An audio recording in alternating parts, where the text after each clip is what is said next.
नमस्कार। सिनिंग मुलाकात के अंतर्गत एक विशेष बातचीत के साथ मैं हूं अचला शर्मा। मेरे साथ यहाँ लंदन में सिनिंग के स्टूडियो में मौजूद हैं हिंदी की सुप्रसिद्ध लेखिका, कवयित्री, स्कॉलर और दिल्ली विश्वविद्यालय में अंग्रेजी की प्रोफेसर डॉक्टर अनामिका।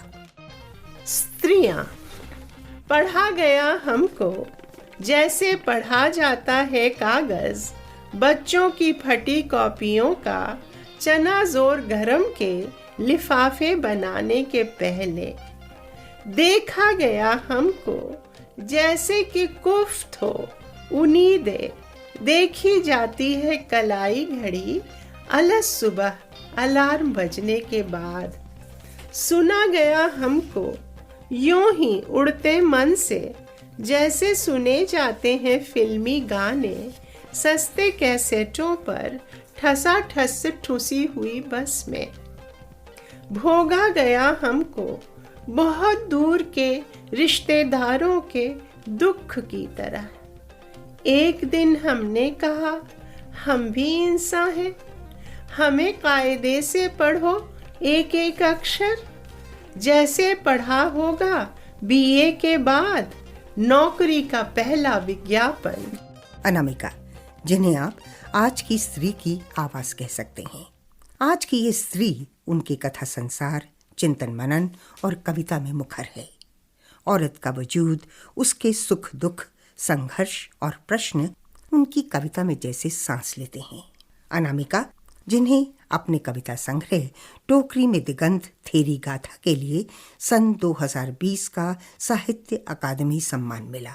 टोकरी में दिगंत के अलावा उनके अन्य प्रमुख कविता संग्रह हैं गलत पते की चिट्ठी, बीजाक्षर, अनुष्टुप, समय के शहर में, खुरदुरी हथेलियां और दूबधान। अनामिका ने कथा साहित्य भी लिखा है। प्रतिनायक शीर्षक कहानी संग्रह के अतिरिक्त उनके कई उपन्यास प्रकाशित हो चुके हैं। अवान्तर कथा, पर कौन सुनेगा, 10 द्वारे का पिंजरा और तिनका तिनके पास। अनामिका ने अंग्रेजी कविताओं के अनुवाद भी किए हैं और यात्रा वृत्तांत भी लिखे हैं। लेकिन साहित्य की इन तमाम विधाओं के बीच उनका विशेष योगदान चिंतन और समालोचना के क्षेत्र में है। खासतौर पर स्त्रीवादी चिंतन पर उन्होंने कई महत्वपूर्ण पुस्तकें लिखी हैं, जैसे स्त्रीत्व का मानचित्र, तिर्या चरित्रम, उत्तरकांड, मन मांझने की जरूरत और पानी जो पत्थर पीता है। अक्टूबर 2023 में जब अनामिका लंदन आई तो मुझे उनके साथ बतियाने का मौका मिला। बतियाने ही कहिए, क्योंकि भले ही अनामिका से मेरा व्यक्तिगत परिचय पुराना नहीं है, फिर भी शुरुआत में ही जैसे बहनापे का रिश्ता बन गया। उनका व्यक्तित्व ही ऐसा है कि मिलते ही आत्मीयता की गर्माहट महसूस होती है। उनसे बहुत सी बातें हुई, स्त्रीवादी सोच की, कविता की, घर परिवार की, बचपन की, लेकिन कुछ बातें छूट भी गईं। बहरहाल, चूंकि अनामिका एक जागरूक चिंतक और आलोचक भी हैं, इसलिए मैंने सबसे पहले सवाल रखा कि ऐसे समय जब भारत में अभिव्यक्ति की स्वतंत्रता के संकट को लेकर एक बहस छिड़ी है, पत्रकार कुछ कहने से डरता है, लेखक व्यवस्था पर कलम उठाने से पहले झिझकता है, फजा में कहीं खौफ सा बस गया है। लेकिन सत्ता पक्ष का दावा है कि अभिव्यक्ति पर किसी तरह का अंकुश नहीं है। मैंने अनामिका से पूछा कि इस बहस में वो खुद को कहाँ पाती हैं। एक बहुत पुरानी किसी की कविता पढ़ी थी, बड़े फ्रेम में टंग जाते हैं ब्रह्मचर्य के कड़े नियम, उसी फ्रेम के पीछे चिड़िया गर्भवती हो जाती है। मुझे लगता है कि सेंसरशिप का ज़माना कोई पहला नहीं है, पहले भी रहे हैं ज़माने, और मुझे नहीं लगता कि इतिहास के प्रति इतने अंधता आ जाती है। चुप्पी एक सोख्ता कागज है। किसी भी लिखने वाले, बोलने वाले की चुप्पी से डरना चाहिए, क्योंकि वो एक सोख्ता कागज की तरह होती है, और लंबी चुप्पी जो होगी वो उतनी ज़्यादा एको से भरी, मेमोरीज से भरी और लेयर्स से भरी हुई होगी। तो समय तो आएगा, समय तो पलटा खाता ही है, और बोलने का वक्त आता है तो सब मिलके बोलते ही हैं, और अभी भी कोई पूरी तरह चुप हुआ नहीं है। ऐसा नहीं है कि बोलना लिखना लोगों का बंद हो गया है। आदमी नोटिस करता है कि हाँ ये हुआ, लेकिन ऐसा है कि लिखना पढ़ना किसी ने बंद नहीं किया है, ऐसा मुझे नहीं लगता। इतनी भी बात नहीं है। अभी हमारा एक बहुत बड़ा युवकों का, खासकर यूनिवर्सिटी में एक बहुत बड़ा तबका है जो अभी भी लगातार गोष्ठियाँ प्रतिरोध की करता रहता है। तो यूनिवर्सिटी में तो हम उतना चलने नहीं देते, बाहर की दुनिया में भी जिसको जो कहना है कहता ही है। ऐसा मानना है कि जब भी संकट का दौर आता है, विभाजन का दौर था, 1975 में आपातकाल का दौर था, और कहते हैं कि इस तरह के जब भी दौर आए हैं प्रतिरोध का स्वर और तेज होता है, और उसमें जो साहित्य रचा जाता है वो बहुत दूर तक जाता है।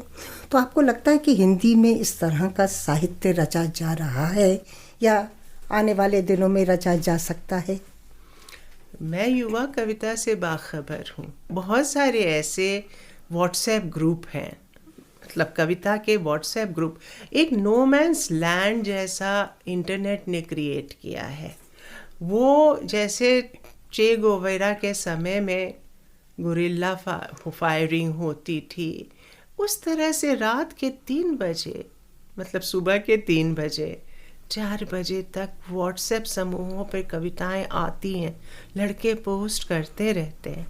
मतलब चिड़िया जैसे रात को अचानक कोई बोले वैसे ही, और इतनी बेचैनी है कि उसी समय पोस्ट हो जाती हैं कविताएं और सर्कुलेट हो जाती हैं, लगातार हो रही हैं ये बात। ये तो डिजिटल युग की खूबी हो रही है। पर किताबें या लेख इस तरह का कुछ आपकी नज़र में आता है? कोई लेखक जो लिख रहे हों, जो कवि, जो कोई ख़ास कविता आपको याद हो? जी बहुत लोग, मतलब एक पूरा एक प्रतिरोध का, अशोक उनका नाम है, अशोक पांडे और सुजाता, उनने मिलके एक बहुत बड़ी गोष्ठी की थी। गोष्ठी नहीं, महोत्सव किया था बैखरी नाम से। उसमें प्रतिरोध के स्वर पर ये पूरा ही खुला सेमिनार था, और उस पर एक से एक चीज़ें सुनाई गई थी। औरतें तो किसी से खास डरती नहीं, औरतों के लेखन में तो बहुत सारा वो है, विस्फोट है। और जैसे कोई नाम? सुजाता खुद ही, अशोक पांडे खुद ही, ये लोग तो बहुत बहुत खुल के लिख रहे हैं और लगातार लिख रहे हैं। उसके अलावा अपूर्वानंद लगातार सक्रिय हैं, और मृदुला गर्ग हैं, और मेटाफोरिकली तो खैर बहुत सारे लोग लिख रहे हैं, जिसमें हंस का पूरा एक वो आया था, विशेषांक ही आया था, और विशेषांक कई बड़ी मैगजीन्स के आए हैं। प्रतिरोध विशेषांक कई है, उसमें बहुत सारी चीज़ें छोटे कस्बों से जो चीज़ें आई हैं, मुझे लगता है कि बिहार के कई कस्बों से, गोरखपुर से, आजमगढ़ से, यहाँ पर अभी भी इलाहाबाद से एक पूरा प्रणय कृष्ण का भी एक मंडल है, उन लोगों ने लगातार ही लेख लिखे हैं। और जब भी कोई इशू हुआ है तो बहुत मार्मिक ढंग से लगातार ही उन्होंने हमारे सहमत के कई अंक आए थे, उन्होंने बनाए थे। अनुराधा सिंह हैं, उन्होंने भी लगातार लिखा है। अनामिका है, अनामिका एक और है अनु। ये युवा लड़कियां हैं जो लगातार ही बहुत सजग ढंग से, प्रखर ढंग से जब भी कोई मुद्दा होता है तो वो लिखती हैं और लगातार लिखती हैं। उम्मीद करें कि आने वाले दिनों में कोई बहुत अच्छी पुस्तक सामने आए। आ जाएगी। अभी कॉन्टेम्प्ररी लिटरेचर तुरंत मार्क नहीं बनाती। जैसे उड़ती चिड़िया जब आसमान में उड़ रही है उस समय उसकी परछाई नहीं पड़ती, लेकिन जब वो किसी डाल पे बैठ जाती है, जो कि बैठती ही है, एक साथ चिड़ियों का झुंड आ जाता है, बैठ जाता है, तो फिर वो अक्स आ जाता है सामने। पंचतंत्र में एक कहानी है कि जाल में फंस गई थी चिड़िया, एक कबूतर था चित्रग्रीव नाम का, तो वो गाता गाता फंस गया। शिकारी आएगा, जाल बिछाएगा, दाना डालेगा, भूल से उसमें फंसा नहीं, किसी ने उनको सिखाया था, वो रट गए थे गाते गाते। लेकिन तोते और चिड़िया सब फंस गए, मतलब उन्होंने रटंत विद्या जानी थी, उसको इम्प्लीकेशन उसका नहीं समझते थे, कॉनोटेशन नहीं समझते थे, तो वो गाते रहे और फंस गए। फिर चित्रग्रीव ने कि एक साथ ही हम सारे पंख फैला लेते हैं और जाल समेत उड़ जाते हैं।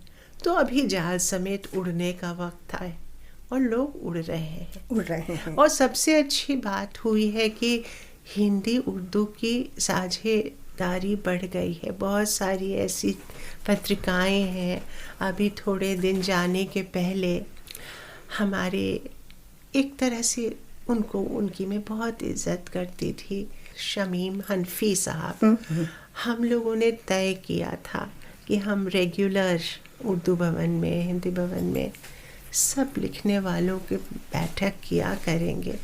उनके जाने के बाद ये जिम्मा और भी लोग उठाएंगे, वो अचानक ही चले गए। तो जो लिखने वाले हैं, खासकर थिएटर आर्टिस्ट हैं, उन लोगों में तो अभी भी एका दिखाई देता है, जो 1857 में दिखाई देता था। आपकी एक कविता मुझे याद आती है, उसकी कुछ पंक्तियाँ। लड़कियाँ हवा, धूप, मिट्टी होती हैं, उनका कोई घर नहीं होता, जिनका कोई घर नहीं होता उनकी होती है भला कौन सी जगह होती है ऐसी जो छूट जाने पर औरत हो जाती है। मैंने इस कविता का जिक्र इसलिए किया क्योंकि आपने भारत में स्त्री विमर्श को एक बुलंद आवाज़ दी है, साहित्य में विशेष तौर पे।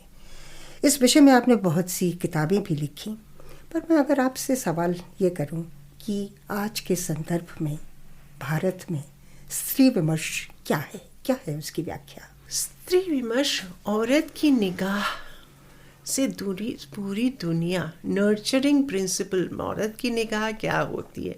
नर्चर करने वाली आँख।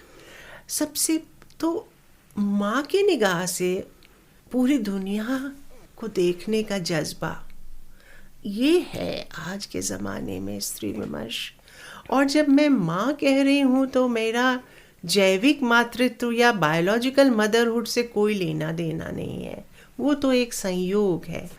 आँख में होता है, दिल में होता है, माँ की दृष्टि, माँ का जज्बा आँख में होता है। और ये पुरुषों में भी पैदा हो सकता है, और उन सब औरतों में तो वैसे भी रहा है जिन्होंने शादी भी नहीं की, जिनकी शादी किसी तरह टूट गई। हम संयुक्त परिवार की जितनी बुआओं की याद करें जो बचपन में विधवा हो गई थी, या जितनी हमारी मासियाँ थी जिनकी शादी नहीं हुई थी किसी कारण। मोहल्ले भर में कितने ऐसे लोग होंगे जिनकी आंचल की छाया में हम पले हैं, जिनके आंचल की छाया में वो भी तो माएँ थी ना। ऐसे कितने मनुष्य पुरुष देखे हैं हमने जिनमें वो आँख होती है नर्चर करने वाली। आपके भीतर जो भी बीज है अच्छाई का, वो आपकी हड्डियों में चटका देने वाली। तो साहित्य तो यही करता है, और मुझे लगता है कि विमर्शात्मक साहित्य भी यही करता है। वो एक तरह का मनोवैज्ञानिक युद्ध लड़ता है। जो अभी हमारा संसार है वो जिस तरह के कॉन्फ्लिक्ट जोन्स पैदा कर रहा है, उसके खिलाफ बिना एक बूंद खून बहाए औरतों ने लगातार मनोवैज्ञानिक युद्ध किया है। वो गाज़ा पट्टी में भी किया था, ईरान में भी किया था, हमारे यहाँ हमेशा पूरे विभाजन के समय किया था, अभी भी हम कर रहे हैं। सब जगह शाहीन बागों, हर जगह औरतें और जो हैं, और लिखने वाली जो स्त्रियां हैं या नहीं लिखने वाली जो स्त्रियां जिनको पढ़ने लिखने का मौका नहीं मिला, उनसे भी पहनापे का तो रिश्ता है ना हमारा। अब ये तो संयोग है कि किसी को मिला किसी को नहीं मिला, इससे क्या फ़र्क पड़ता है? हमारी देह से जुड़े हुए दुख एक तरह के हैं, हमारी भाषा एक तरह की है। उसमें आंचल का दूध, आंखों का पानी और बतरस का शहद है। चाहे वो गरीब औरत हो, चाहे वो अमीर औरत हो, चाहे वो हम लोगों जैसी बीच की पुल बनाती हुई औरत हो, जो गरीबी का दर्द भी समझती है और अमीरी की भी थोड़ी सी उसको समझ है कि वहाँ भी कितनी घुटन है। और काली औरत हो, गोरी औरत हो, दलित औरत हो, सवर्ण औरत हो, आदिवासी औरत हो, देहात और शहर की औरत हो, सबके भीतर बहनापे का एक जज्बा है। और तो मातृत्व बहनापा, जिसको फ्रेंच रेवोल्यूशन के समय में हम लोग फ्रेटर्निटी कहते थे, इक्वालिटी, लिबर्टी और ब्रदरहुड, फ्रेटर्निटी। इस ब्रदरहुड में लेकिन चोर चोर मौसेरा भाई होने वाला भी जज्बा कायम था।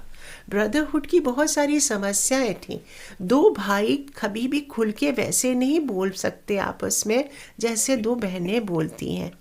तो इतनी अंतरंगता जब ब्रदरहुड के साथ सिस्टरहुड जुड़ गया, और लिबर्टी और इक्वालिटी के प्रिंसिपल पर तो हम पहले से ही कायम थे, तो एक तरह से जो जनतंत्र के 3 प्रिंसिपल हैं, लिबर्टी, इक्वालिटी, ब्रदरहुड, उसमें सिस्टरहुड जुड़ जाने से और मदरिंग ऑफ द अर्थ का प्रिंसिपल जुड़ जाने से, जो कि पर्यावरण का भी सिद्धांत कहिए, वो एक अलग ही रंग हो गया है।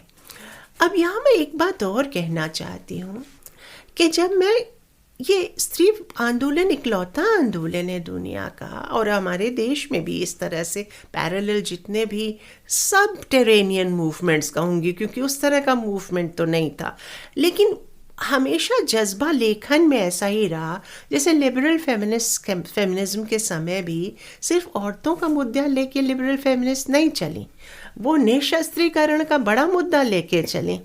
रेडिकल फेमिनिज्म के समय वो सिर्फ औरतों की बात नहीं हुई, नेग्रिट्यूड की भी बात हुई। अश्वेत आंदोलन के साथ खड़ी थी औरतें।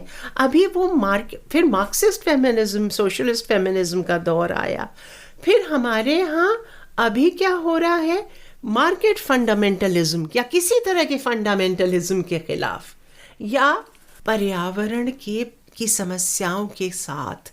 तो अपने आंचल में हमेशा ही कोई बड़ा मुद्दा लेके स्त्रीवाद चला है, और ये भारत में भी खासकर इसमें इस तरह से कभी भी सिर्फ अपने लिए नहीं सोचा। औरतों ने दुनिया की बड़ी समस्याओं के साथ साथ अपनी समस्याओं पे सोचा है। तो ये मुझे लगता है बड़ी बात है। और एक दोस्त समाज चाहती हैं स्त्रियां, और दोस्त पुरुष चाहती हैं, और तो कुछ खास नहीं चाहती। क्यों ऊंच नीच मिट जाए, बराबरी से तुम मेरी सुनो, मैं तुम्हारी सुनूं, तुम प्यार करने लायक हो जाओ, यही तो। पर वापस अगर साहित्य की तरफ देखें, एक ज़माना था जब महिला लेखन के बारे में कहा जाता था कि वो बहुत सीमित अनुभवों से पैदा होता है। वही चूल्हा चौका है, वही पति है, वही बच्चे हैं, वही घर परिवार, 4 दीवारी है, और औरत उससे बाहर निकली है, भारत की औरत भी बहुत हद तक। तो ऐसे समय जब औरत बराबरी का एक दर्जा मांग रही है, स्त्री लेखन को पुरुष लेखन से अलग खाने में बांटने की ज़रूरत है।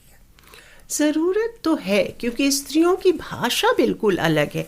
मैं और आप दोनों जानते हैं, अगर हम बस में भी जाते हैं और कोई अनजान औरत भी हमें मिल जाती है बगल में बैठी हुई, भारत में तो ऐसा अक्सर होता है कि एक सब्जी बेचने वाली औरत भी आके बगल में बैठ गई, और एक स्टूडेंट भी है वहाँ पे, या एक टीचर है, दोनों अगल बगल बैठी हैं, एकदम तत्काल गपशप शुरू हो जाती है। मुझे याद है एक कोई थी अपनी सब्जियां लपेट के बैठी थी, मेरा छोटा वाला बच्चा हुआ था। मैं रात में जगी रहती थी, बहुत दूर जाना रहता था, यूनिवर्सिटी से हम दूर रहते थे। तो मैं हमेशा कोई बगल में जो औरत रहती थी, चाहे वो अनजान ही क्यों ना हो, मैं कॉलेज भर में सोना चाहती थी, तो मैं उसको कह देती थी कि देखो मेरा स्टॉप आएगा तो उठा दीजिएगा, मुझे ना रात में जगी हूँ मैं थोड़ा। अब उसने मुझसे कुछ नहीं पूछा, और उसने मुझे उसको उतरना था पहले, लेकिन उसने आगे आने वाले की जो बैठी थी उसको बता के गई कि इनको वहाँ पर उतार देना। तो ये इमिडिएटली कनेक्ट करने का जो जज्बा होता है, क्योंकि हमें पता है जो मेरे जीवन के दुख है वो आपके जीवन के भी दुख है, क्योंकि हमारी देह से जुड़ी, हमारी भी देह शोषण का प्राइम साइट रह सकती है, आपकी भी हो सकती है। एक तरह की हिंसाओं की संभावना हो सकती है, एक तरह के दुख सुख हमारे होते हैं। तो एक इमीडिएट कनेक्ट जो स्त्री भाषा बनाती है, अंतरंगता का घेरा बनाती है, और दुख सुख बतियाने का एक जज्बा एकदम इनफॉर्मल ढंग से जो स्त्री भाषा में होता है, वो उसको अलग करता है। फिर वो इस पे तो बहुत नैन्सी शॉद्रॉ और इरिगेरी वगैरह का बहुत काम भी है फ्रेंच फेमिनिस्टों का। वो लोग जो कहती हैं उसमें एक तरह की एक्सेसिवनेस है, लेकिन हम भारत में अगर देखें, भारत के, वो कहती हैं कि उसको साइकोलिंग्विस्टिक लैब में ले जाती हैं स्त्री भाषा को, और कहती हैं कि देखिए प्री लिंग्विस्टिक स्टेज भी होती है, और पुरुषों की भी, मर्दों की भी और स्त्रियों की भी। जब वो पेट में रहते हैं तब से उनके प्रीलिंग्विस्टिक स्टेज, कोरा स्टेज जिसको जूलिया क्रिस्तेवा कहती हैं, उसी समय जज्ब करने लगती हैं वो। तो माँ के थॉट रिदम्स या परिवेश का थॉट रिदम वो पी जाता है बच्चा, दोनों। अब बाद में क्या होता है, जब पैदा होती है तो औरत, लड़की हो या लड़का, माँ से तो बहुत अटैच्ड, क्योंकि वो कुछ होता है जो 9 महीने पहले से उसको जानता है, और नर्चर भी वही करती है। लेकिन कहती हैं नैन्सी शॉद्रॉ, और बहुत बड़ा कंडक्ट करके अफ्रीकी महिलाओं पर भी वो करती हैं, हर सब कॉन्टिनेंट्स की औरतों और पुरुषों पे। उनका कहना ये है कि जब लैंग्वेज फॉर्मेशन की स्टेज आती है, जब भाषा आदमी की बनने लगती है, वो ही अपनी आइडेंटिटी फॉर्मेशन की भी स्टेज होती है। मतलब 1.5-2 बरस से ही जिसको मिरर स्टेज कहते थे फ्रॉयड। तो उस समय तक तो दोनों के लिए माएँ सबसे बड़ी चीज़ होती हैं दुनिया की। उसके बाद पेट्रियार्की करती क्या है कि उसको खींच लेती है माँओं की गोद से लड़कों को, और कहती है कि अरे क्या हमेशा मतलब माँ के एप्रन से टंगे रहते हो, माँ के आंचल में, तुम मर्द बच्चा हो, मर्द को दर्द नहीं होता क्या, हर छोटे समय पर रो देते हो और बाद में। तो बेचारा घबरा जाता है, और जिसको संस्कृत में नारिकेल वृत्ति कहते हैं ना, कि नारियल जैसा हो जाता है, पानी अपने भीतर पी जाता है और बाहर से रुक्ष हो जाता है। तो उस समय की स्टडीज़ बताती हैं कि स्त्रियों में कोई, हम लोगों को, मुझको, आपको ये नहीं झेलना पड़ा, हम लोग अपनी अम्मा से क्लोज ही रह गए, हमें तो कभी भी किसी ने खींच के अलग नहीं किया। तो हमारी भाषा में एक अजब तरह की स्पॉन्टेनिटी और अंतरंगता है। इस तरह की केस स्टडीज़ हुई हैं। एक सवाल यहाँ ये है, ऐसा नहीं कि माँ का एक बेटा है, एक बेटी है, माँ भी तो दोनों से एक अलग अलग तरह की भाषा में बात करती है शुरू से ही, बचपन ये से तो ही। पेट्रियार्की के वो इंटरनलाइज तो आदमी कर ही लेता है ना। खासकर अगर आपको, हमारे यहाँ औरतों को पढ़ाया लिखाया कितना कम गया। जब पढ़ाया नहीं जाएगा, सचेत नहीं किया जाएगा, तो आप भी मर्द बनना चाहेंगे। यहीं पर एक सवाल अनामिका, आपने बहुत सारे इंटरव्यूज़ में एक जुमला बार बार कहा कि स्त्री को पुरुष बनने की नहीं, पुरुष को स्त्री बनने की जरूरत है। मैं मानती हूँ। क्या आशय है इससे? इसका मतलब ये है कि दुनिया में जितने ह्यूमन वैल्यूज़ हैं, उसका एक, अगर हम समझ रहे ट्रेजरी है, अगर उस पे लोग जैसे कहते हैं कि लज्जा औरत का गहना है, अरे भाई क्यों औरतों को ही क्यों ये गहना, लज्जा गहना है? पुरुष को भी तो आँख में लाज होनी चाहिए। अगर धीरज औरत का गहना, तो पुरुषों को भी तो चाहिए। जो भी सद्गुण कोश है उसमें बराबर बराबर स्त्री पुरुष को हो, तभी तो पुरुष प्यार करने लायक रहेगा। अगर वो एक मतलब हाइपर मैस्कुलिन बन जाएगा, काम क्रोध लोभ से भरा हुआ रह जाएगा, फंडामेंटल हो जाएगा, या फिर अजीब तरह का हो जाएगा, डिस्प्रोपोर्शनेट, तो हम प्यार कैसे कर पाएंगी? मुश्किल हो जाएगा प्यार कर पाना। हम दया कर सकते हैं, निभा सकते हैं, प्यार नहीं कर सकते। तो एक तो ये कि दोनों को बराबर ही एक ही तरह के वैल्यूज़ होने चाहिए उनमें, और दूसरी बात के रिसोर्सेस और अवसर, ये भी उसी तरह बराबर बराबर बंटने चाहिए जैसे सद्गुणों के कोष बंटने चाहिए। ये नहीं है कि धीरज अपने आप में कोई ख़राब वैल्यू है, या सहिष्णुता कोई ख़राब वैल्यू है, या लज्जा कोई ख़राब वैल्यू है, या जितनी तरह के त्याग कोई ख़राब वैल्यू है, लेकिन दोनों को इसकी चेतना होनी चाहिए। तो यही चाहती ये ख़त्म नहीं होना चाहिए। ये भी बहुत मुश्किल होगी कि जो औरतें जिनमें ये इनहेरेंट होता है और थोड़ा मतलब उनमें जगाया भी जाता है, वो भी ख़त्म हो जाए तो दुनिया फिर रहने लायक ही नहीं रह जाएगी। फिर तो मार पिटाई, खून खराबी, जिसकी लाठी उसकी भैंस वाली दुनिया हो जाएगी। हम वापस थोड़ी जाना चाहते हैं उस युग तक जब सब छीना झपटी हो। एक एवरेज अगर लगाएं तो औरत के सोफिस्टिकेशन लेवल से पुरुष का सोफिस्टिकेशन लेवल काफ़ी कम है। और जब मैं सोफिस्टिकेशन लेवल कह रही हूँ तो मैं 3 तरह के सोफिस्टिकेशंस हो सकते हैं ना। एक वर्बल सोफिस्टिकेशन हो सकता है, बात करने में जो शाइस्तगी है।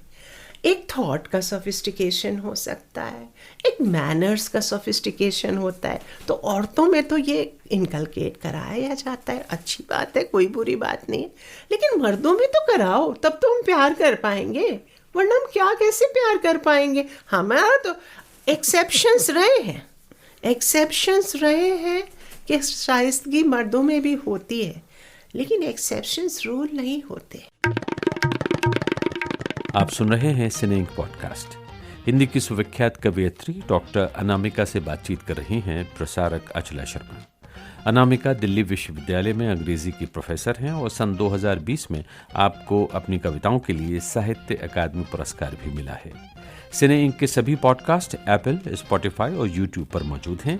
हिंदी उर्दू के बेहतरीन पॉडकास्ट सुनने के लिए आप हमारी वेबसाइट पर भी पूरी जानकारी हासिल कर सकते हैं, cineinc.com। मेरी इस जिज्ञासा को शांत कर दीजिए कि ये अनामिका नाम साहित्य की देन है या माता पिता की? माता पिता की, पिताजी की खासकर। हजारी प्रसाद द्विवेदी मेरे फादर के टीचर थे और हर काम वो उनसे पूछ के किया करते थे। पहले तो होता था ना, उस्ताद हो तो वो भी माँ बाप की तरह हो जाता था और रेफरेंस बुक की तरह होता था। तो मेरे जन्म के समय वो आए थे हमारे शहर और उन्होंने मेरा नाम रखा था प्रज्ञा पारमिता। लेकिन पापा उनकी हर बात वैसे तो मानते थे, पर ये बात उन्होंने नहीं मांगनी कि बड़ा भारी भरकम सा नाम है। वो उस समय अनामिका पढ़ा रहे थे निराला की, तो उन्होंने वहीं से मेरा नाम। और उनके मन में एक बात थी कि किसी नाम रूप का झमेला इसको बांधे नहीं। ये जो मेरी बिटिया हो उसको किसी भी तरह का की ऊंच नीच की जो श्रेणियां हैं हमारे यहाँ, वर्गों की, वर्णों की, धर्मों की, किसी फ्रेम में वो नहीं आए। नाम एक फ्रेम है, वो नामों फ्रेम के बियॉन्ड जाए, ये उनकी कल्पना में था। कवि थे और मांगी हुई बेटी थी मैं, तो उन्होंने ऊपर वाले से मांगा था मुझे, तो उन्होंने इसीलिए मेरा नाम अनामिका रखा। बाद में हजारी प्रसाद द्विवेदी हंसने लगे, बोले कि अरे तुम तो बड़े वो, हमारा रखा नाम नहीं रखा। बहुत खूब। चलिए, आपके बचपन की, घर परिवार की और कविता की बातें। जी। आपका आरंभिक जीवन मुजफ्फरपुर बिहार में। जी। लिखने की ललक वहाँ की मिट्टी से पैदा हुई या दिल्ली आने की बात? नहीं, पापा माँ दोनों लिखते थे ना, तो हमारे यहाँ जो घर था वो लेखकों की आवाज ही रहती थी। आपके पिता श्यामनंदन किशोर। हाँ, वहाँ पर माँ आशा किशोर, दोनों क्लासमेट थे, दोनों बचपन से साथ पढ़े लिखे, दोनों परिवार जानते मानते थे एक दूसरे को। एकदम ही मतलब हमारे घर में ओपन हाउस जैसा ही था और हमेशा ही ये कभी कौन अपना कौन पराया ये सब नहीं मुझे समझ में आया कभी ज़िंदगी में, क्योंकि जो भी मतलब आता था किताब वाला आता था और उस तरह की बातें करता था। उस समय हम लोग जो, मैं या आप, हम लोग जिस तरह से पाले गए उसमें हम लोगों के कि उम्मीद थी कि हमारे बड़े होने तक ये दुनिया इगैलिटेरियन हो जाएगी। तो लड़कियों को भी उस तरह से पाला जाता था, मतलब किताबें वैसी ही पढ़ाई जाती थीं। मुझे याद है कि रशियन क्लासिक्स की मोबाइल वैन्स पे आते थे सब किताबें, और उन मोबाइल वैन्स में रशियन क्लासिक्स के साथ यशपाल भी होते थे, और उसके बाद जैनेंद्र भी होते थे, और गाँवों तक वो जाती थी मोबाइल लाइब्रेरीज। और औरतें उस समय अनुवाद में एना कैरेनिना, डार्लिंग, इस तरह की चीज़ें पढ़ती थी। उससे मुझे तो उनका कितना अलग तरह से, चाहे झूठा सच की भी जो तारा है उसको पढ़ना, या सुनीता पढ़ना, मतलब नई तरह से ध्रुव स्वामिनी पढ़ना, उसका प्रसाद का, लगता था कि एक नया संसार शुरू होने वाला है।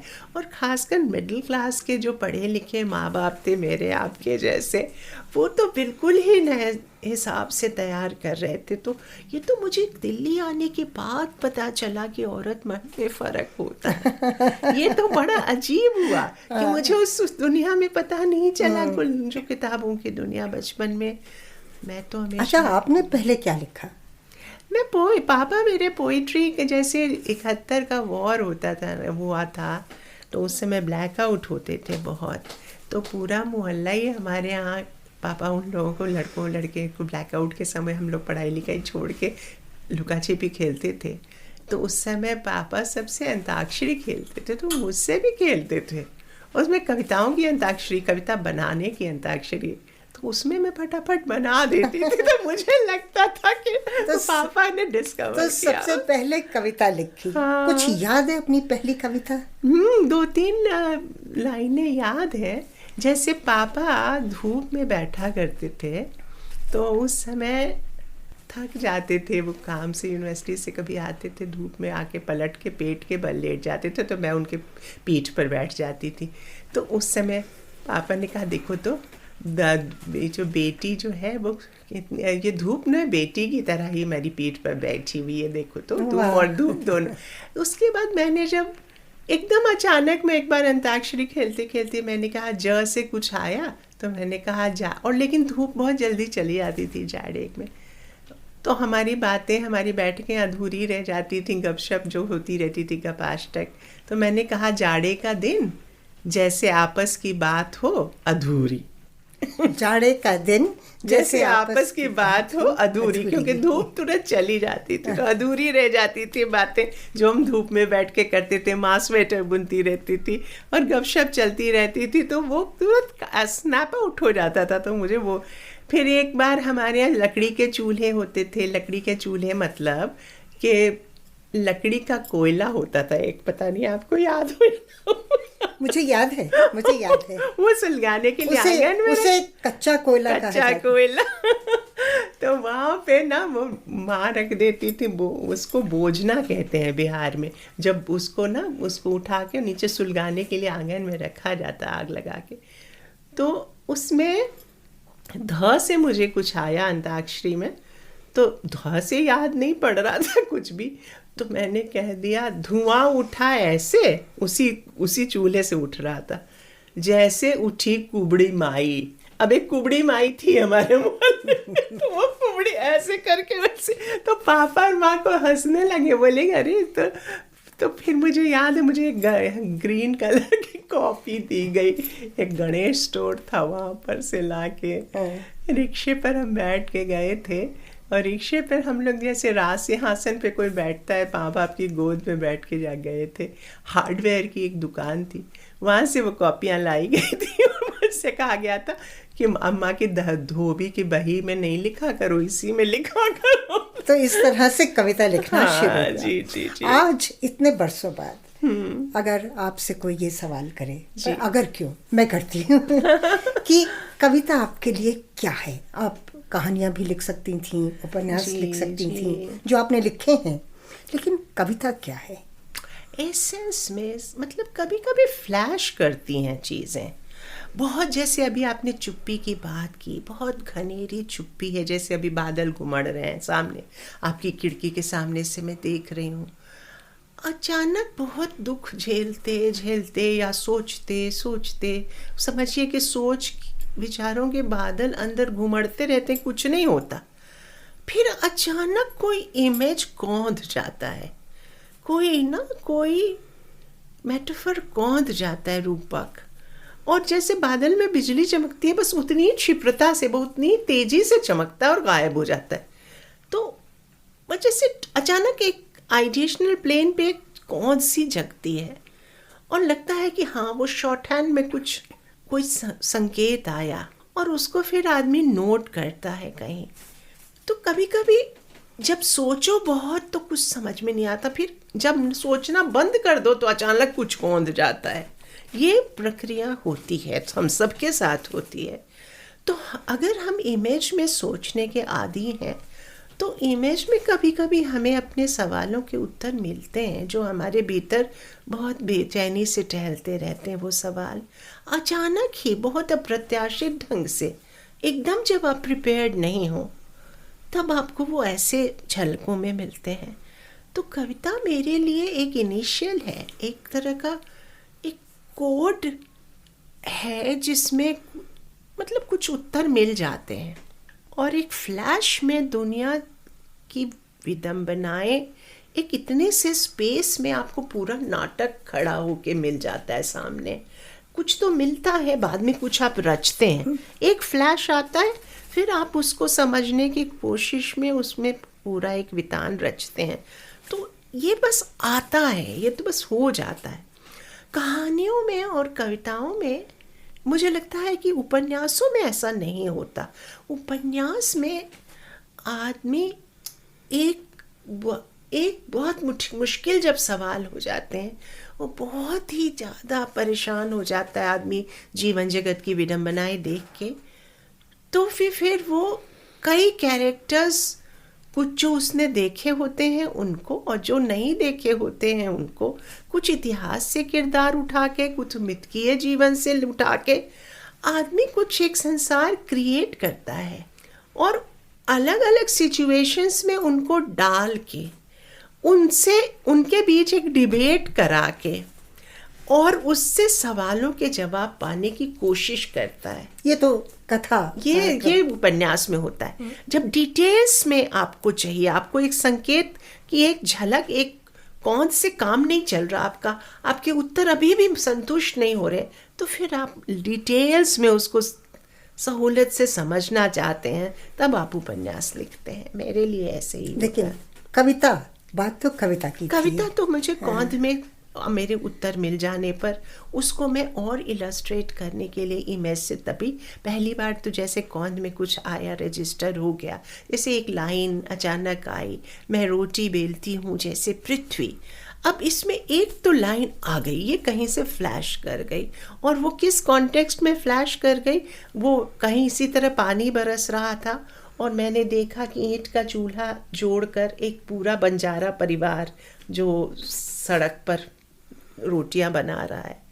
तो वो औरत पूरी अपने राजस्थान की होगी मेरे ख्याल से, बहुत सारे गहने पड़ के वो इतनी ढंग से रोटी बेल रही थी जैसे कि उसका पूरा बदन ही हिल नहीं रहा था, सिर्फ हाथ हिल रहा था, और लग रहा था कि देखो ये झपोला टांग के और ये इस आग क्रिएट करके ये रोटी बेल रही, पृथ्वी बेल रही, इतनी उबड़ खाबड़ सड़क के बीच में बैठ के।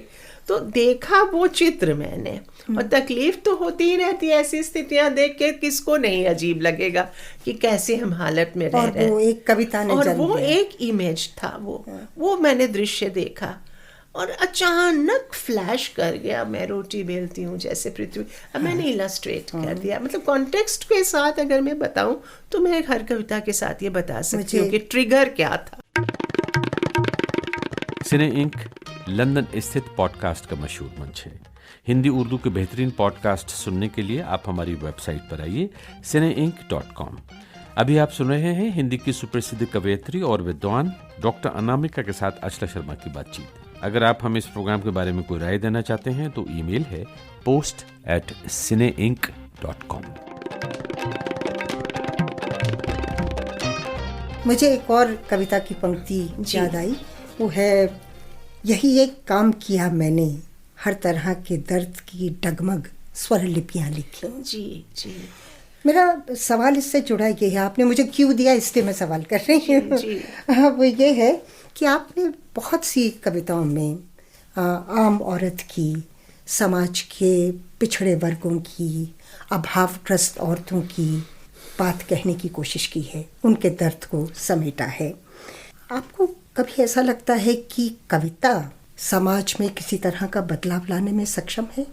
वो आपके भीतर बदलाव लाती है, और मुझे लगता है कि जो पढ़ता है उसके भीतर अच्छाई का एक, उसकी हड्डियों में फूल खिलता है। लेकिन अच्छाई कविता का बाई प्रोडक्ट है।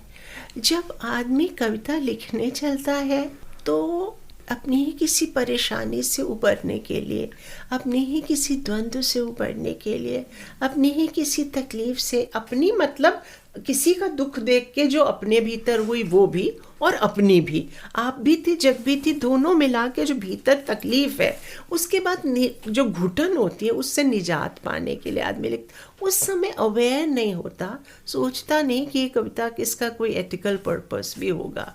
लेकिन कुछ कविता में बात ही ऐसे, जैसे नदियाँ जब बहती होंगी तो ये सोच के नहीं बहती होंगी कि हमारे किनारों पे सभ्यताएं बस जाएंगी। वो तो बस अपना बह गई, उसको कहीं से मतलब मिला आउटलेट तो बह गई। अब ये लेकिन अजब है कि उस मतलब इसी तरह से लिखी जाती है कविता तो अपनी ही किसी तकलीफ से निजात पाने के लिए। लेकिन कुछ ऐसा होता है उसमें कि सबकी तकलीफ, उसमें सब जो भी पढ़ता है उसे अपनी तकलीफ का अक्स दिखाई देता है। ये इस माध्यम की बहुत बड़ी बात होती है। जैसे हर साहित्य में ही होता है कि मतलब कैरेक्टर में भी हम किसी के कैरेक्टर में अपना कैरेक्टर प्रोजेक्ट कर लेते हैं। लेकिन जो कविता में जो भाषा की पंक्ति होती है ना, उसमें एक ही लाइन में कुछ ऐसा विद्युत की कौंध होती है कि वो एक बार में कोई पढ़ता है तो उसको अपनी ही भीतर की किसी तकलीफ का, अपनी उमगन का एहसास होता है, और एक सहारा सा लगता है कि अच्छा इसने भी यही झेला जो मैं झेल रही हूँ। तो एकदम से कनेक्ट बन जाता है। और ये कैसे होता है, तो मतलब एथिकल पर्पस, एस्थेटिक पर्पस और ऐसा कुछ लेके कोई चलता नहीं है। आदमी तो घबराहट में लिख देता है, कुछ घबरा के कह देता है, लेकिन कुछ स्ट्रक्चर इसका ऐसा होता है कि उसमें आइडेंटिफिकेशन। कविता, हिंदी की कविता खास तौर पे, आपको लगता है उसका पाठक वर्ग बढ़ा है या कम हुआ है? मुझे अगर मैं देखूं नए लिखने वालों की बात, तो कितने लोग हैं जो, जैसे उर्दू में पहले होता था, इस्लाह होती थी, कब की परंपरा थी, हिंदी में वैसी वो उतनी नहीं बनी। लेकिन फिर भी बड़े कोई भी किसी क्षेत्र के कोई भी लिखने वाले सीनियर होते हैं तो अगल बगल के लड़के लड़कियां आके उनको दिखाते हैं, ग्रुप में सुनाते हैं। और अब तो लोग उस तरह से ध्यान नहीं देते, लेकिन हम लोगों की तरह पुराने ज़माने के जो लोग हैं वो ध्यान से सुनते भी हैं, क्योंकि उन्हें समझ में आता है कि अपने समय की आवाज़ है ये। तो अगर उसमें थोड़ा बहुत इधर उधर करना हो क्राफ्ट के लेवल पर, तो उस समय मैं देखती हूँ कि बहुत पढ़ के नहीं आते, वो अपने ही किसी, मान लीजिए कि कोई दिल टूटा या बहुत किसी का के घर में कोई हादसा हुआ, उस घबराहट में लिखते हैं, या विस्थापन की समस्या। और इंटरनेट पे आजकल बहुत कविता लिखी जा रही है, अच्छी बुरी कैसी भी। तो पर ये तो लिखने वालों की बात, मेरा सवाल था पढ़ने वाले कितने हैं? तो पढ़ने वाले, अगर मैं प्रकाशकों के और मैगजीन्स के हवाले से कहूँ तो लिखे, मतलब कविता प्रतियोगिता, जैसे अभी की बहाल, अभी नई धारा कविता प्रतियोगिता हुई, मैं जस्ट आने लगी उसके ठीक पहले 12,000 एंट्री थी, और उसमें बहुत सारे एकोज थी जो पुराने कवियों की थी। मतलब उन कवियों में जो अच्छे थे उन लोगों ने पुराने कवियों को पढ़ा था। एक सूफियाना सिलसिला जिसको इंटरटेक्स्ट कहते हैं, वो मुक्तिबोध से भी संवाद था, गे से भी संवाद था, तो उतना भर तो पढ़ लिया था जो कैनन का था। उसके अलावा बहुत सारी कविताएं हैं जो इंटरनेट पे अनुवाद के ज़रिए आती हैं उनसे भी कई बार उठा के नए कवि कुछ का कुछ पैचवर्क जैसा बना देते हैं। तो पैचवर्क से तो कविता नहीं बनती। तो पढ़ तो रहे हैं कम से कम, लेकिन पचा के ढंग से नहीं लिख पा रहे हैं, ये हमको लगता है। लेकिन पढ़ने की कोशिश करते हैं। वो एक तरह का फोर प्ले है जिसके चलते वो इग्नाइट होके फिर आगे कुछ लिखना चाहिए। खासकर जो एम्बिशियस पोइट्स हैं, जो लिखना शुरू करते हैं, वो कुछ लोगों को पढ़ के तो आते हैं, लेकिन जो थेराप्यूटिक रिलीज के लिए लिखते हैं बच्चे, वो नहीं भी पढ़ के आते। दोनों तरह की बात है।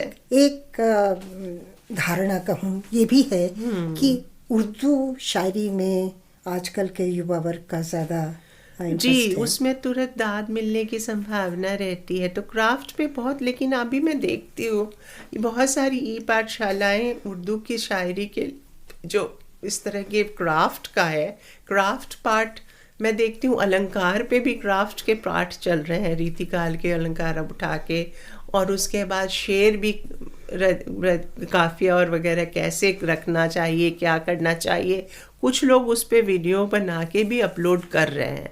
तो क्राफ्ट को लेके कॉन्शियसनेस तो इधर जागी है, और किसी से निभती है किसी से नहीं निभती, लेकिन कोशिश तो लोग कर रहे हैं।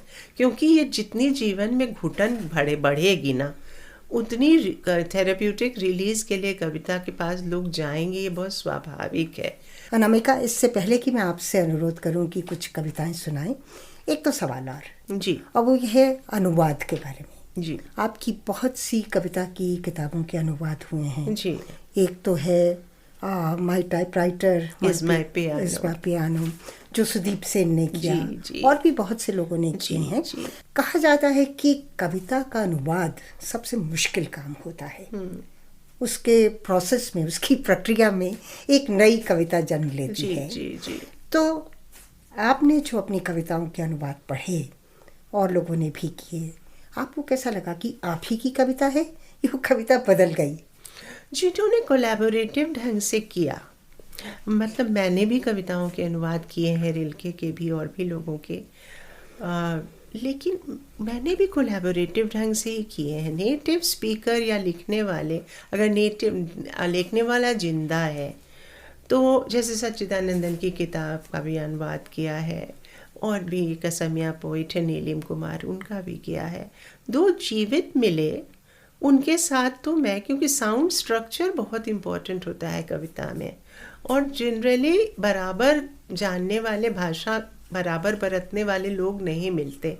तो ये बहुत ज़रूरी है कि लिखने वाले जो हैं अगर जीवित हैं तो साथ बैठे अनुवादक के, और पहले सीधा मीनिंग समझा के, फिर एक ड्राफ्ट बना के, फिर उसको कविता पढ़ के, ताकि साउंड स्ट्रक्चर मैच कर जाए। थोड़ी 3-4 बैठक में एक कविता होती है। ऐसे जो कविताएं हुई वो रितु मेनन और आलीन जायदी ने मुझसे मेरे साथ बैठ के की थी। आलीन जायदी तो फुलब्राइट स्कॉलर थी, वो अमेरिका से आई थी इसी काम के लिए, तो उन्होंने हम सब के, हमारे ही नहीं और लोगों के भी किए थे। तो उसमें उन्होंने, मैंने देखा कि कितने ढंग से, और मतलब जैसे एक बार एक बुद्धिस्ट मंक से मैं मिली थी नॉर्वे में, तो मैं उसके साथ देखती थी क्या कि वो रोज़ अपना एक मंडल बनाता था बालू का, और रोज़ तोड़ देता था। मंडल में कुछ करता होगा, अपना कंसेक्रेटेड स्पेस उसको लगता हो, और रोज़ तोड़ देता था। तो मैंने सोचा कि क्यों तोड़ देते हो भाई? तो बहुत मुश्किल से उसने बताया कि हम चाहते नहीं कि हमारा ईगो किसी चीज़ से अटैच हो, तो हम तोड़ देते हैं। जब भी हम किसी चीज़ में प्रोजेक्ट करते हैं अपने आप को, तो हम तोड़ देते हैं। वो एक बात है। तो कुछ कवि भी ऐसे, कुछ ट्रांसलेटर्स भी ऐसे करते हैं कि वो ना लुगदी बना लेते हैं। जो भी कविता होती है किसी की लिखी हुई, उसको वो डिसमेंटल कर देते हैं, उसको तोड़ देते हैं, और फिर वो री राइट करते हैं। ऐसा अगर वो लेखक के साथ मिल के करते हैं तो, क्योंकि हर भाषा की अपनी प्रकृति होती है। हिंदी SOV नहीं है, SVO वाली प्रकृति की है, और अंग्रेज़ी में अगर उसका अनुवाद होता है तो कभी कभी डिसमेंटल करके, रिक्रिएट करके, मैच कर लेने पर ज़्यादा अच्छा रिजल्ट आता है। लेकिन जनरली इतनी मेहनत कोई नहीं करता, लेकिन साथ साथ बैठ के अनुवाद करते हैं कि उसकी ध्वनि और मतलब- उसका रस और समानांतर। हमारी कविताओं में कल्चरल पैरेलल उठाना बड़ा मुश्किल है। हर भाषा में, उर्दू में भी यही है। पर आपने खुद नहीं की, आप अंग्रेजी में पढ़ाई की, अंग्रेजी की प्रोफेसर हैं जी। तो खुद कभी अंग्रेजी में मुझे इस नहीं लायक लिखा? मुझे कभी सूझा ही नहीं कि मैं अपनी कविता में दूसरों का करके मगन थी, लेकिन दूसरों ने सूखो लगा कि मुझे करना है, तो मैं उनके साथ बैठी। चलिए अनुवाद छोड़ दीजिए, पर क्रिएटिव राइटिंग मतलब कि अंग्रेजी में। जब बात बता रही हूँ आपको, बहुत कम लोगों को ये पता है कि शुरुआत हमने अंग्रेजी में कविताएं लिखने से की थी। मैं अपने जिस स्कूल में पढ़ती थी वो एंग्लो इंडियंस का चलाया हुआ स्कूल था। हमारे बचपन तक हमारे शहर में बहुत सारे एंग्लो इंडियन थे, तो वो अंतिम ही दौर था शायद एंग्लो इंडियन, जो रेलवे में बहुत बड़ी संख्या एंग्लो इंडियन लोगों की हुई होगी। तो वहाँ पर अंग्रेज़ी को ही पहला माध्यम में मान के चलते थे। अगर स्कूल कैंपस में आप हिंदी बोलते हैं तो आपको रूल खड़ा करके ऐसे मारा जाता था। तो वहाँ की जो स्कूल मैगज़ीन थी उसकी मैं एडिटर थी, तो मैंने शुरू में अंग्रेज़ी में ही कविता घर पे खेल खेल में पापा के साथ लिखी वो तो, लेकिन जब मेरा ऑफिशियल लगा कि मुझे लिखना है तो अंग्रेज़ी से ही शुरू की थी मैंने, और शुरू के मेरे 2 संकलन अंग्रेज़ी में ही हैं। बाद में मुझे लगा कि नहीं, मैं उतना खेल नहीं पाती, जैसे कि इक्कट दुक्कट की तरह का मज़ा नहीं है इसमें। वो एक तरह का शतरंज है जो मैं खेलती हूँ, दिमाग लगाना पड़ता है इस तरह का कि एक तरह के जैसे खुल के अपने आंगन में कोई खेलता है वैसे नहीं खेल रही हूँ। वो हिंदी में ही संभव, वो हिंदी में ही संभव था। तो बाद में मैंने क्रिएटिव राइटिंग हिंदी में ही शुरू की। बहुत तो हो जाए कुछ कविता। जी जी जी। एक आपकी कविता है नमक। जी, वो सुना दूं? सुनाइए ना। नमक दुख है धरती का और उसका स्वाद भी। धरती का 3 भाग नमकीन पानी है और आदमी का दिल नमक का पहाड़। वाह।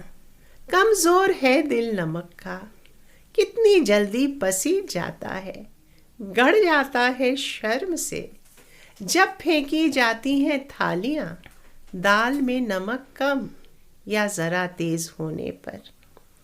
वो जो खड़े हैं ना सरकारी दफ्तर, शाही नमकदान है, बड़ी नफासत से छिड़क देते हैं हरदम हमारे जले पर नमक। क्या बात।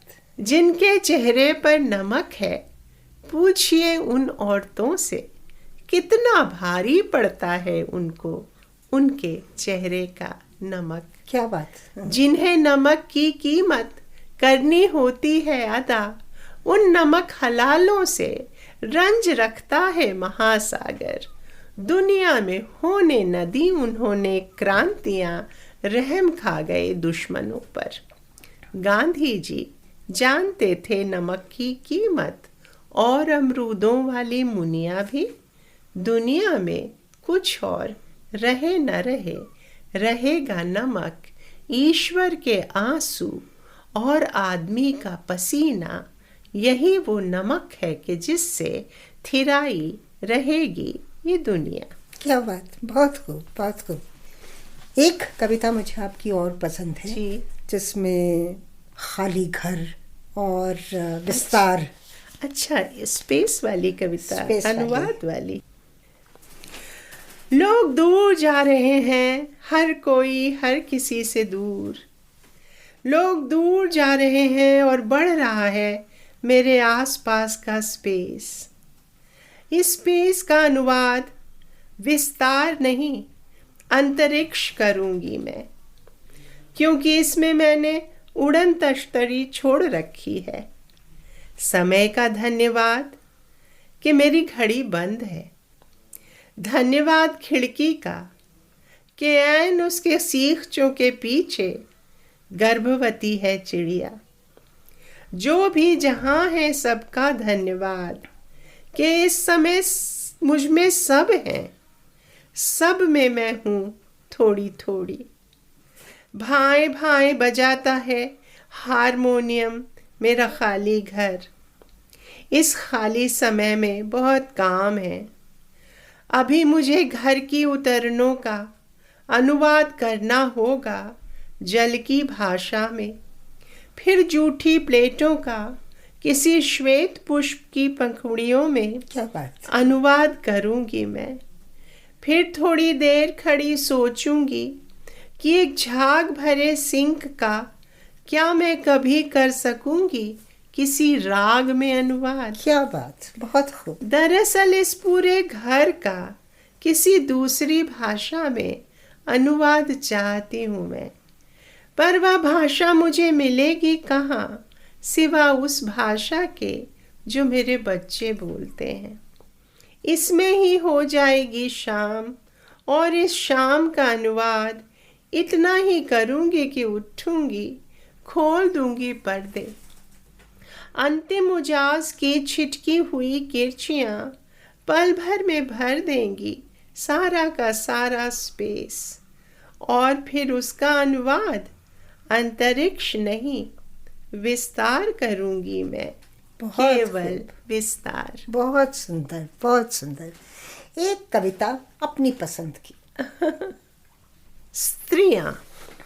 पढ़ा गया हमको जैसे पढ़ा जाता है कागज बच्चों की फटी कॉपियों का, चना जोर गरम के लिफाफे बनाने के पहले। देखा गया हमको जैसे कि कुफ्त हो उम्मीदें, देखी जाती है कलाई घड़ी अलस सुबह अलार्म बजने के बाद। सुना गया हमको यूं ही उड़ते मन से जैसे सुने जाते हैं फिल्मी गाने सस्ते कैसेटों पर ठसाठस ठुसी हुई बस में। भोगा गया हमको बहुत दूर के रिश्तेदारों के दुख की तरह। एक दिन हमने कहा हम भी इंसान हैं, हमें कायदे से पढ़ो एक एक अक्षर, जैसे पढ़ा होगा बीए के बाद नौकरी का पहला विज्ञापन। क्या बात। देखो तो ऐसे जैसे कि ठुठुरते हुए देखी जाती है बहुत दूर जलती हुई आग।